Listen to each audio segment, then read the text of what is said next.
Bismillahirrahmanirrahim. Assalamualaikum warahmatullahi wabarakatuh. Semangat semua. Ya, ada makanan, kalau lapar boleh makan, silakan. Tapi saya nak kongsikan sedikit sebanyak daripada ayat Quran yang mana saya boleh kongsikan, saya kongsikan. Sebab apa? Sebab Al-Quran ni ramai yang dia tak perasan. Kalau dia tak buat, dia tak rasa bersalah. Dan kalau dia buat, dia rasa okey. Apa dia? Jawab. Ni sesi santai-santai je. Kalau ada jawapan, boleh jawab. Apa ni? Kalau kita tak buat, kita tak rasa bersalah.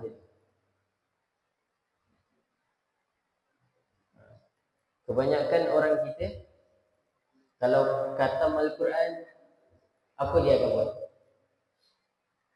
Kalau di Malaysia, bila khatam Al-Quran, dia akan buat majlis khatam lah. Majlis besar-besaran khatam Al-Quran. Tapi sebenarnya Al-Quran tu, tujuan Al-Quran diturunkan, dan sekarang Al-Quran ni ada di handphone, di HP. Kita tinggal tekan dia, keluar Al-Quran. Jadi tujuan Al-Quran ni bukan sahaja kita baca, lepas tu dah habis dah, macam tu je. Adakah itu tujuan Al-Quran diturunkan? Adakah macam tu? Tak. Habis untuk apa? Faham. Okay, jadi semua dah faham tujuan Al-Quran diturunkan untuk kita faham. Kalau Al-Quran tu, Al-Quran ni sebenarnya siapa yang turunkan? Siapa yang turunkan? Allah. Allah yang ciptakan kita. Takkanlah Allah yang menciptakan bumi, yang menciptakan langit, turunkan Al-Quran semata-mata untuk baca. Jadi tak logik lah.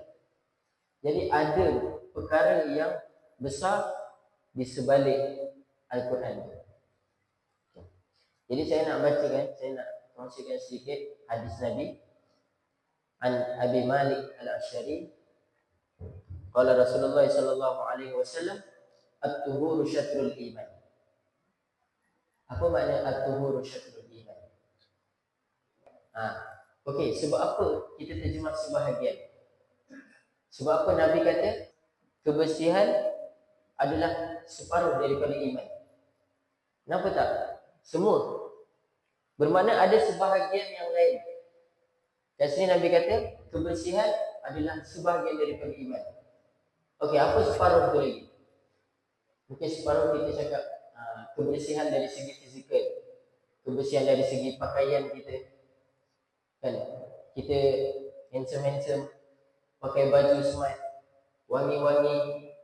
Okey, itu sebahagian kebersihan, sebahagian daripada iman. Yang sebahagian lagi kat mana? Nabi kata sebahagian kebersihan adalah separuh daripada iman. Bermakna ada lagi ada sebahagian yang lain. Apa ni? Ulama mengatakan fizikal ni apa yang di luar yang kita nampak. Contohnya baju, badan kita jaga, muka nak handsome, kan? Wangi-wangi pula tu. Tetapi dari segi batin, iaitu separuh lagi, apa dia? Hati kita. Bila hati kita kotor, bermakna separuh je lah. Bermakna iman kita belum sempurna. Kita nak faham lagi, separuh lagi tu, iaitu hati kita. Sekiranya hati kita ni kotor dengan benda-benda syirik, benda-benda yang tak sepatutnya ada dalam hati kita, bermakna iman kita belum sempurna. Sebab itulah, bila di akhirat, apa yang kita bawa? Hati yang bersih. Sebab itulah di akhirat kita nak bawa hati yang salim, hati yang selamat. Sebab tu Allah berfirman apa? Yauma la yanfa'u malu wala banun. Di mana hari itu tak ada manfaat langsung pun. Harta kita mahupun anak kita. Harta kita yang kita ada, kereta mewah, motor besar, rumah banglo pada masa di akhirat tak berguna langsung.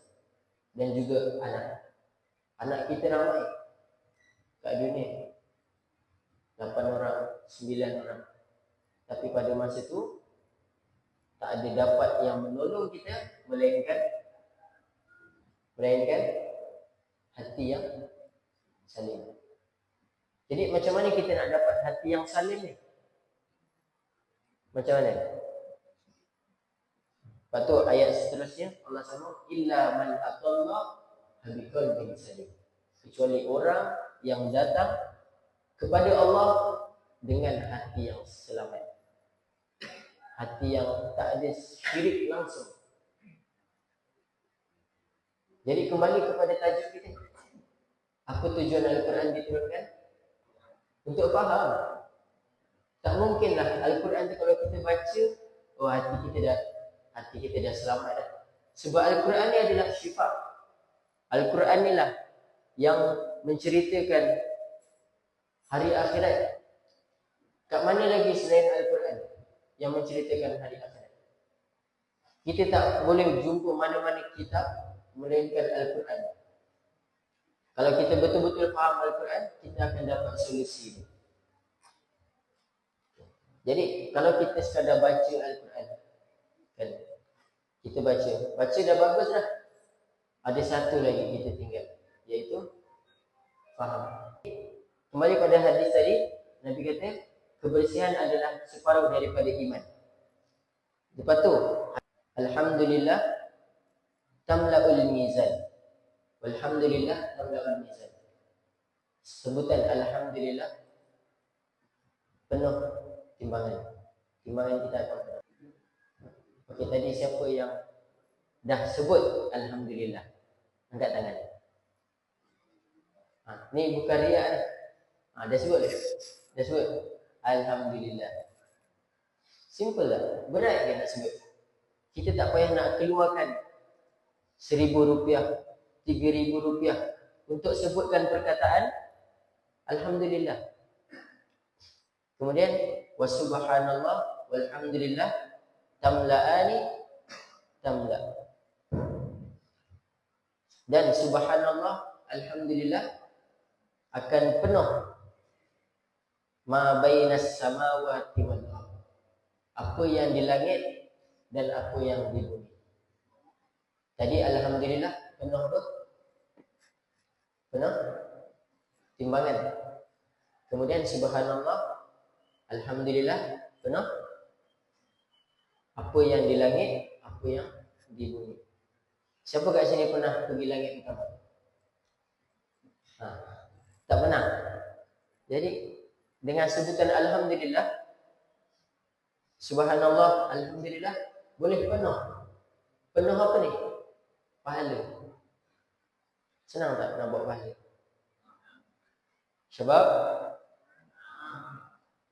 sambungan hadis wassalatu nur. Apa makna dia? So apa kaitan solat itu adalah cahaya? First, Nabi kata kebersihan adalah separuh daripada iman. Kemudian Nabi sebut pula alhamdulillah penuh timbangan. Subhanallah, alhamdulillah penuh apa yang di langit dan apa yang di bumi. Jadi kalau betul-betul hati kita bersih daripada maksiat, daripada syirik, kita akan senang untuk sebut alhamdulillah. Kita akan mudah untuk sebut subhanallah, alhamdulillah. Jadi kata Uthman bin Affan, "Lau tahurat qulubuna ma syabi'at min kalamillah." Kalau bersih hati kita ni, ma syabi'at min kalamillah, kita tidak akan rasa puas daripada kalam Allah. Kata siapa? Uthman bin Affan. Ni Al-Quran ni. Kalau betul-betul hati kita bersih, kita akan spend time dengan Al-Quran. Mungkin di depan anda ni semua menghafaz Al-Quran. Jadi antum bersyukur sebab dapat duduk dalam suasana sentiasa mengaji. Jadi kalau sebaliknya, jika dia baca Al-Quran pun sikit-sikit dia seminggu sekali baru baca, sebulan sekali, bermakna hati dia kotor. Sebab wassalatu nur, dan solat itu cahaya. Perasan tak? Siapa kat sini pernah duduk seorang-seorang di tempat gelap? Bila duduk kat tempat gelap yang kita tak tahu, mungkin ada benda bahaya.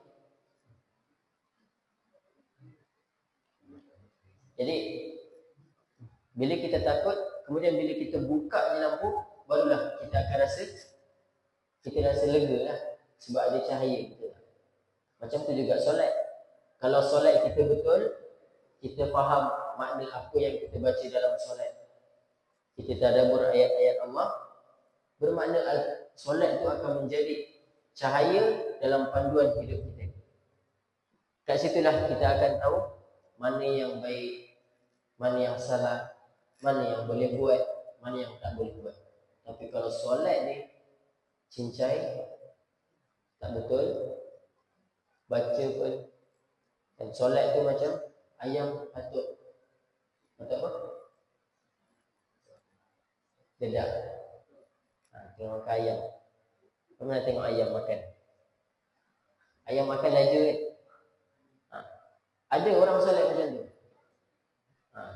Macam tu. Laju kan? Jadi kita tak nak solat seperti ayam. Kita nak solat yang membuahkan hasil, yang menjadi cahaya dalam hidup kita. Kemudian sambung hadis, wasadaqatun burhan. Sedekah itu adalah bukti. Bukti kita percaya janji Allah. Bila kita sedekah, Allah akan ganti lebih baik. Wasabru dia, dan sabar adalah dia adalah kepanasan yang sehingga boleh membakar. Senang cerita, dia ni kepanasan matahari. Kalau wasalatun nur, tenang seperti cahaya bulan. Kita tengok bulan tenang. Jadi kita nak jadi seperti itu. Wal Qur'anu hujjatun laka aw 'alaik. Ini yang kita nak tekankan. Al-Quran akan menjadi pembela kamu ataupun akan menjadi pendakwa ke atas kamu. Apa maknanya? Siapa faham? Quran boleh menjadi pembela. Bermakna bila Al-Quran tu ada kuasa. Mungkin Al-Quran yang kita baca sekarang ni, kita tak rasalah Al-Quran ni boleh tolong kita, sebab dia tak ada kuasa kat dunia. Tetapi bila Al-Quran tu akan ada kuasa, bila Al-Quran boleh selamatkan kita, bila di akhirat, selepas kita mati, Al-Quran lah yang akan tolong kita. Mungkin anak kita boleh hantar kita sampai di kubur, isteri kita pun ikut kita sampai kat kubur je. Last sekali dia timbus kita sekali dalam kubur. Betul? Jadi jangan disebabkan dunia yang kita terperdaya, perhiasan dunia yang kita nakkan tu, sehingga menyebabkan kita tak sempat untuk faham Al-Quran, yang menyebabkan kita rugi selepas kematian. Sebab itu yang pertama, dia akan menjadi pembela kalau kita membela Al-Quran, kalau kita jadikan Al-Quran sebagai map kita, sebagai panduan kita, maka Al-Quran akan jadi pembela kita. Dan sebaliknya, dia akan menjadi pendakwa. Menjadi pendakwa ni macam mana? Al-Quran kata jangan riba, kita main juga riba. Jangan berzina, jangan mendekati zina, kita buat juga dekati zina. Al-Quran kata A, kita buat B. Maka Al-Quran tu akan pastikan kita masuk dalam neraka.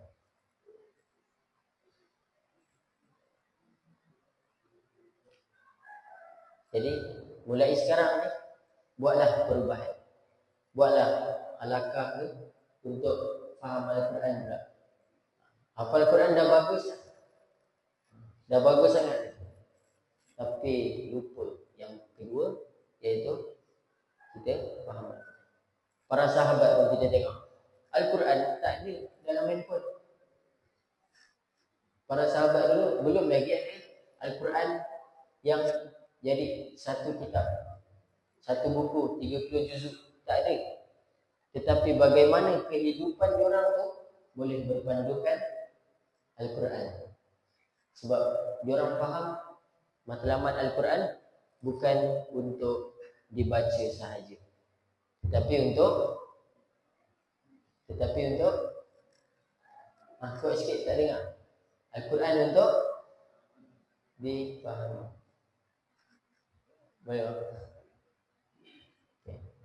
Jadi mulai sekarang kita buat perubahan. Sebab jadi kesimpulannya kat sini, Al-Quran ni ada dua peranan. Yang pertamanya, Al-Quran akan menjadi pembela kita ataupun pendakwah. Jadi semuanya pilihan di tangan kita. Sama ada Al-Quran tu nak jadi pembela kita ke ataupun nak menjadi pendakwa ke atas kita. Jadi fikir-fikirkanlah yang mana terbaik untuk kehidupan selepas kematian kita. Yang kedua, jangan sampai anak dan isteri kita buat kita rugi di akhirat dan juga tak sempat untuk faham Al-Quran.